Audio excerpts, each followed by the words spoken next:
Hello, my name is Mohammed Faridi. I'm Iranian. I was born in city of Tehran into a devout Muslim family. In 1984, when I was born, the country of Iran and Iraq was in war. That was an 8-year long war days for our countries. Many of Muslims willingly gave their life up for the cause of jihad, to defend Islam or advance it. And my uncle, two of my cousin, they joined that war willingly and gave their lives up for the cause of Islam. My mom was a devout Muslim, and she mandated us to follow Islam and to fulfill the Sharia of Islam. Even though we speak Farsi in the country of Iran, we had to learn Arabic in order to speak to the God of Islam. That is the only language accepted by Allah, the God of Islam. And I went to mosque and to a lot of madrasas, to a lot of Quran classes to learn Arabic and to learn how to recite the Quran and how to memorize the verses, the passages, sometimes chapters of the Quran in order to pray to Allah. They told us a good Muslim, if he recites and memorizes the Quran, he would not burn in hell, because your brain, your body will have the eternal word of Allah in it, so it would not be burned in hell. So that's what I did. So I started memorizing a lot of the chapters. One day I was praying to Allah, and at the time of my prayer, when I was 7 and 8 years old, and I was praying in Arabic and reciting those prayers, but I did not understand what I was saying. So I went to my mom and asked her, "Mom, is this God, the God of Islam, would not speak Farsi? Does he understand Farsi? Can I speak to him in Farsi?" My mom said, you do not want to be tormented by Allah. You do not be tortured by Allah. A good Muslim only surrenders, only submits. So I went and from that moment on, I did not ask any more questions. I just put my blinder on and just followed Islam. And I washed myself every day, prayed 5 times a day before dawn till after dusk. I prayed 5 times a day to Allah and recite those prayers that I did not understand what I was saying, but out of fear, I just prayed and prayed. During the month of Ramadan, I fasted 30 days. You do not eat or drink during the whole day. That's again before dawn till after dusk. Sometimes during the summertime, it's about 14 hours long. It was hard, but we did it because as a Muslim, we do not know what is going to happen to us at the day of judgment. Allah will hold a scale, and in that scale, He put the good deeds on the right hand, the bad deeds on the left hand. And I tried with these rituals, I tried to score good deeds, so that I have more good deeds, but I never knew how much of this would be enough. And as Shia Muslim, we mourn ritually in anniversary of the death of our Imams. The men get together in a room, they dim the light, someone recites a eulogy, provokes the crowd to beat themselves, weep and cry. That's how we're gaining points and how we self-punish ourselves, that maybe one of these Imams intercede for us at the day of judgment. But we are not assured of this, but this is not a guarantee. So we beat ourselves on our chest. We beat so much ourselves in our chest that we bruise and we bled. We beat ourselves with chains on our back and with swords into our head. And we shed our own blood. And this way of sanctification, this is the way of sacrificing ourselves and shedding our blood to score points in order that we may be granted the Jannah, the paradise of Islam at the end. But you don't know. One day I was in a shrine in the city of Mashhad, and I was praying, but my prayers weren't answered. I went to this Muslim scholar and I asked him, "Sir, how much more of this do I need? Why my prayers are not answered?" And he told me, "Son, you're not worthy enough. You need to do more." And I asked him, "How much more?" He said, "That's up to Allah. We do not know." After I finished high school, I joined the Revolutionary Army of Iran. At age 19, they took the devout Muslim soldiers to join us to a movement that was called Path of Light. During this time, they took us to the war zone between the two countries of Iran and Iraq, and there in the place that tens of thousands of Iranians gave their life up willingly in jihad to defend Islam, to defend their country and advance Islam. There I reunited my spirit with the spirit of martyrdom, and also to fight the fear of death, to fight the fear of dying for Allah. They put us in empty tombs and grave during night. It was pitch dark and it was very quiet, and it put us in those empty tombs for us to fight that fear. It was a scary moment, but that's how they prepared us for the ultimate cause and the ultimate sacrifice for Islam. When I left the army, I had one dream, that I get the opportunity to fight for Islam and die in jihad.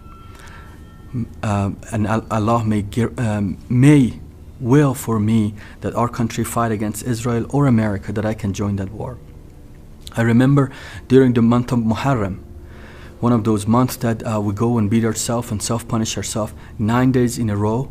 Every evening for 2 to 3 hours, I beat myself so much on my chest and on my back with chains that on the 10th day, I was so broken and I was so bruised that I could not get out and go beat myself more. And on the 10th day, I was ashamed of myself. I said, this is the least asked of me, and I cannot fulfill that. When I finished the Revolutionary Army with that dream, I was in a lot of despair, a lot of depression, and I was hopeless, and the only hope I had to die. I contemplated on suicide. I thought I'm going to get rid of myself, but I was afraid, because if as a Muslim you commit suicide, you end up in hell. I was living in hell in this world, and I thought to myself, if I kill myself, I will be in hell for eternity. And I was desperate. I was really desperate. And one day I called a friend of mine, and we grew up since age 6. Ironically, his name is Rasul, means the apostle. And that day he came to me, and we talked about how is his life doing, what is he doing. And I felt something is really different about him. He was so calm, so peaceful. And I asked him, Rasul, what is going on with you? What is happening to you? And he told me that he became a Christian. And when he told me that, I said, what is that? Can you become a Christian? That was the first time I was hearing about Christianity without bad-mouthing it, or without saying that it's corrupted and it's altered, that it's bad thing. And he was telling me about the love of God. He was telling me about Jesus and the miracles happen in their life, and the things that happen into their lives, the miracles and the good things.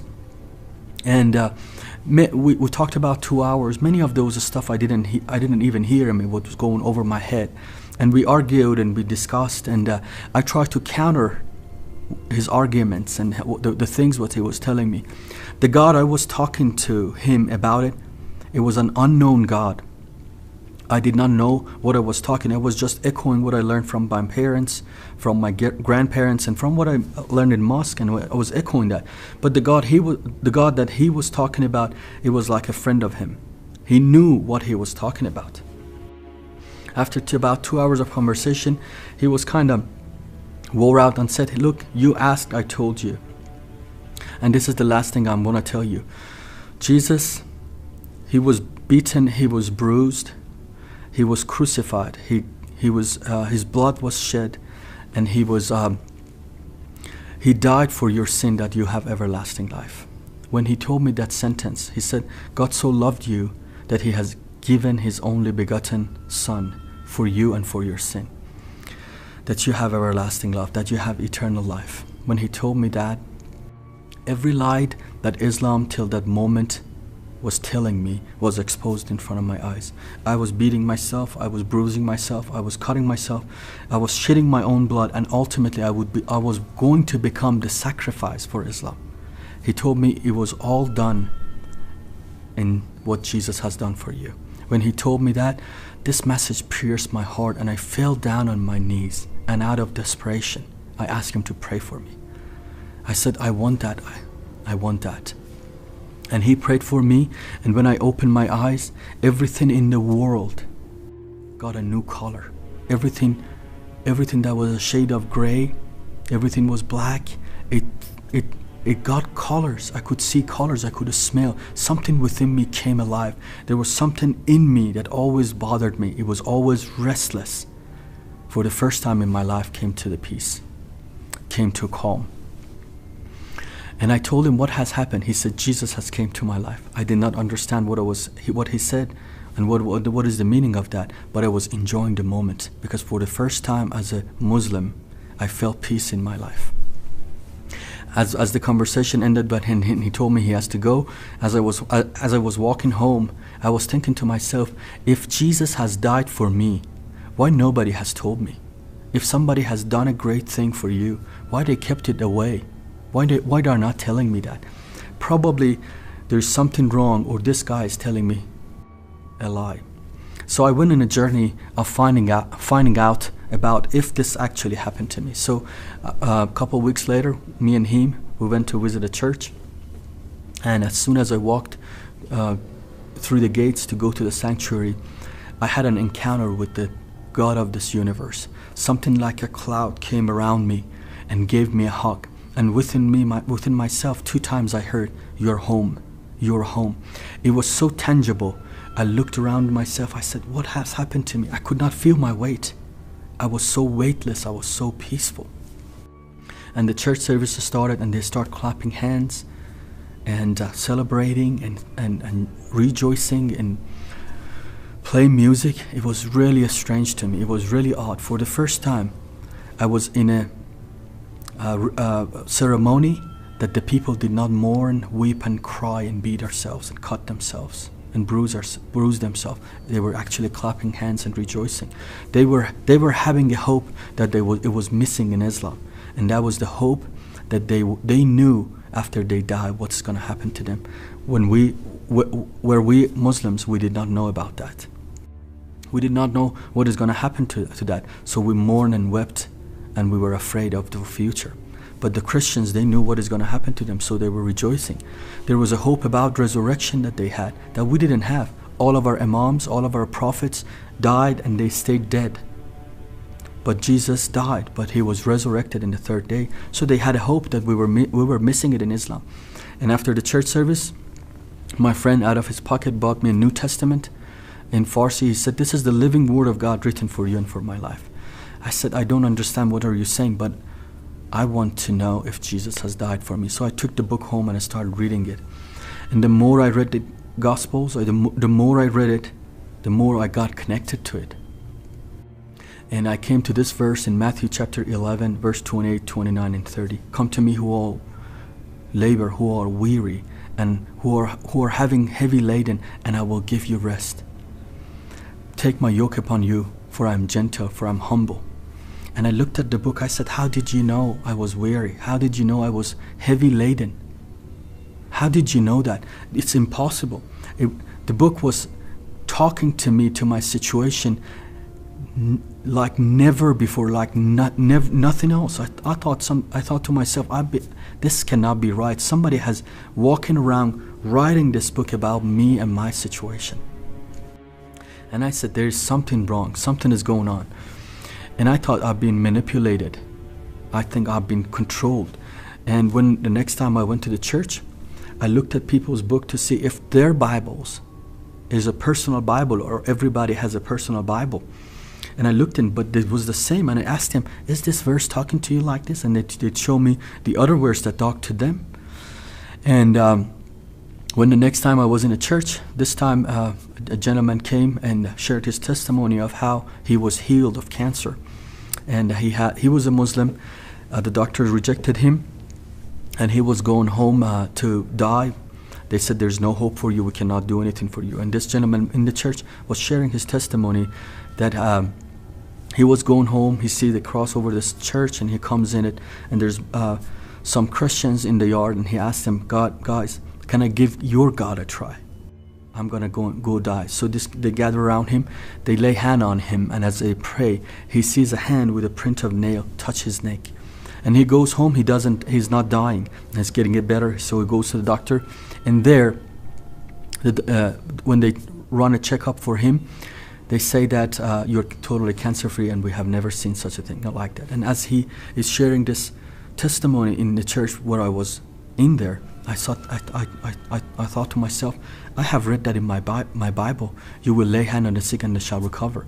And I said, this is actually happening. This God, what he says, he's actually happening today. So that day, I came to a conclusion for my investigation, and for the second time, I gave my life to Jesus, and I said, I'm not looking no more for any other things. So I became a Christian, and I was excited about it. I was going home to tell my parents and my friends about it, but I committed a sin that is unforgivable in Islam, and that's the sin of shirk, the sin of apostasy. I tried to keep it quiet, but after a while my parents understood about it. My dad got really violent, kicked me out of the house, beat me and kicked me out of the house, and I was out of my house for 4 months. 2 times my life was threatened, once by my cousins. They realized I'm a Christian and they told me, you betrayed Islam and you will pay for it. And I started working, when my dad cut the financial support, I started working for a taxi agency. I put my New Testament in dashboard. I drove my taxi in Tehran and different cities. And whoever of the passengers I had asked about, what is that book? What is it saying? I got the opportunity to share with them about Jesus. The owner of the taxi agency once came to me and told me, the people already have reported you, and if the government gets their hand on you, not that they only hurt you, they will hurt your family. I was afraid for my life, but I was much more afraid for my family's life, because they're still Muslim and they haven't do anything. It was all on me. So I tried to, the taxi agency owner tried to protect me, so he fired me. And I thought to myself, I may need to go to a different city. From Tehran, I may go to Isfahan, maybe to Shiraz. But this is in 2008 and 9. And the government at that time put the underground church to a national security. The government passed a law and said the Christians are stealing the Muslim soldiers out of the army of Islam, and we have to abolish the Christian and underground movement of church in Iran. So they put tremendous pressure under the church, onto the church and underground church, and many of the friends I had, many believers, they were arrested. They were going to jails. And when I called them, and maybe their parents or somebody answered the phone, they said, please don't come around here. We have enough problems on our own. So at that time, I decided to leave the country. So I left everything behind, my family, my friends, all of my belongings. I left them behind, took a duffel bag with a little amount of money. I bought a bus ticket from the country of Iran to Turkey. And I moved I left Iran, and I escaped Iran, and I made it to Turkey. I was in Istanbul, Turkey. I was looking for a smuggler to be smuggled from Turkey to Greece, and from Greece I would be making it to the Western Europe. But that would cost a lot more than what I had in my pocket. And when I start looking for job opportunities, they told me you cannot work on the visa you have here. And I asked them, what should I do? They told me, just go back to Iran. And I told the people, I cannot go back to my country. My life is in danger. And they told me, if you're truthful about what you're saying, there is an office here that they can help you with the situation you're in. So I filed with the Commissioner of Refugees of the United Nations, and after 3 years of interrogations, they finally accepted my case and sent me to America. I landed here in June of 2012. I came to America not for better opportunity, not for make a better life, just for safety and for freedom.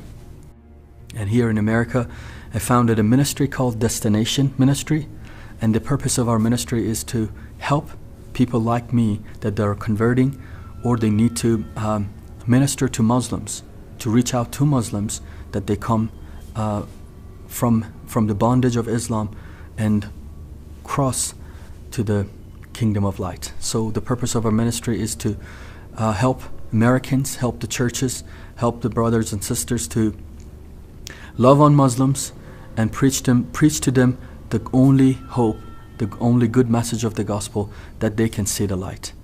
Thank you for watching. This was my life story. My name is Mohammed Faridi from Destination Ministries. God bless you.